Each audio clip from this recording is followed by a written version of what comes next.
حضرت علی رضی اللہ تعالیٰ عنہ نے فرمایا، کبھی کسی کے سامنے اپنی صفائی پیش نہ کرو، کیونکہ جسے تم پر یقین ہے اسے ضرورت نہیں، جسے تم پر یقین نہیں وہ مانے گا نہیں۔ اپنے ہاتھ سے کی ہوئی نیکی اور دوسرے سے سرزد ہونے والے گناہ کا ذکر کسی سے نہ کرو، یہ تمہارے کردار کا امتحان ہے۔ نظر انداز کرنا سیکھیں، کچھ تفصیلیں زندگی کو مختصر کر دیتی ہیں۔ اپنے ظرف کے پیمانے کا حساب خود نہیں کیا جاتا، اسے آزمانے والوں پر چھوڑ دو۔ اپنی خامیوں کا احساس ہی انسان کی کامیابی کی طرف پہلا قدم ہے۔ اگر رزق گھوڑے بن جائیں تو ہر احمق شخص شاہ سوار بن جائے گا۔ مشورہ بہت سستا ہے، ایک سے مانگو 10 لوگ دیں گے، اور مدد مہنگی ہے، 10 سے مانگو تو کوئی ایک دیتا ہے۔ گھر کا صرف نام آسان ہے، مگر بستے بستے بڑا وقت لگ جاتا ہے۔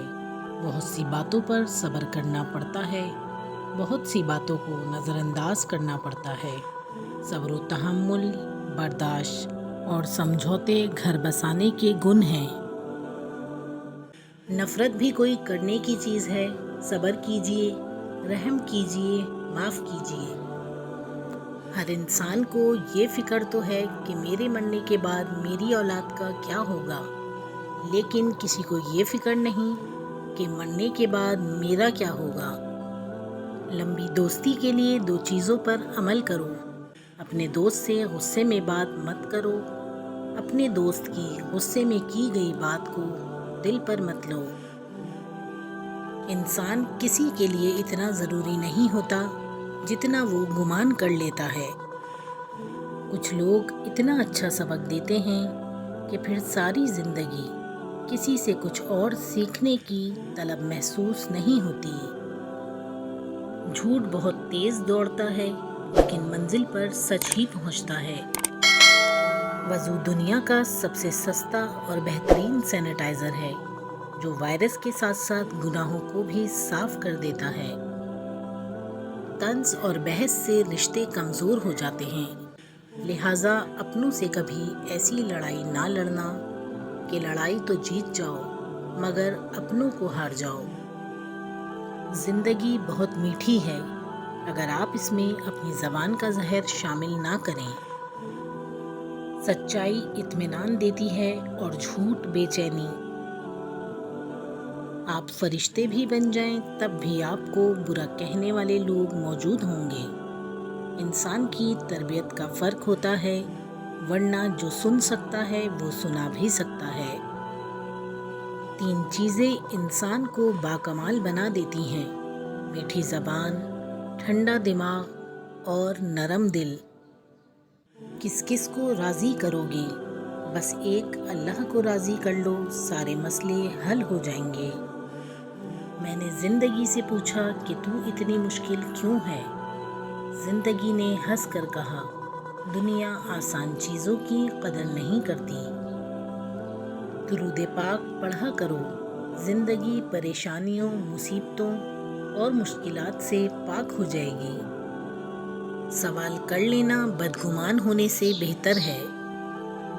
پلٹ کر جواب دینا بے شک غلط ہے، لیکن سنتے رہو گے تو لوگ بولنے کی تمیز بھول جائیں گے۔ درود شریف وہ واحد عبادت ہے جسے قبول ہونا ہی ہوتا ہے۔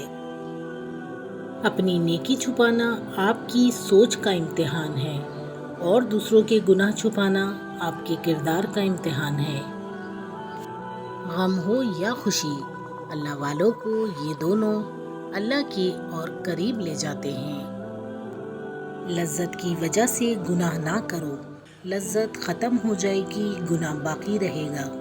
نیکی اور مشقت کی وجہ سے نیکی نہ چھوڑو، مشقت ختم ہو جائے گی، نیکی باقی رہ جائے گی۔ اللہ سے گفتگو کی عادت ہو جائے تو سجدہ کیے بغیر سکون نہیں ملتا۔ بڑھاپے میں فرشتہ بننے سے بہتر ہے کہ جوانی میں فرعونیت چھوڑ دیں۔ کڑوا سچ، کچھ لوگوں کو اونچائی پر پہنچنے کی بہت جلدی ہوتی ہے کہ وہ چھوٹے لوگوں کا ہاتھ پکڑنے کے بجائے بڑے لوگوں کے پیر پکڑتے ہیں۔ انسان کے کردار کی دو منزلیں ہیں، دل میں اتر جانا یا دل سے اتر جانا۔ غیروں کی باتوں میں آ کر اپنوں سے الجھنا انسان کی قدر، عزت اور وقار کو ختم کر دیتا ہے۔ اگر آپ کو لگتا ہے کہ روز محشر آپ سے صرف نماز اور روزے کا ہی پوچھا جائے گا تو شاید آپ غلط ہیں۔ رسول اللہ صلی اللہ علیہ وآلہ وسلم نے فرمایا، جس نے مجھ پر ایک بار درود بھیجا اللہ تعالیٰ اس پر 10 رحمتیں نازل فرمائے گا۔ ویڈیو پسند آئی ہو تو اسے لائک، شیئر اور سبسکرائب کرنا مت بھولیے گا۔ اپنا خیال رکھیے گا۔ اللہ نگہبان۔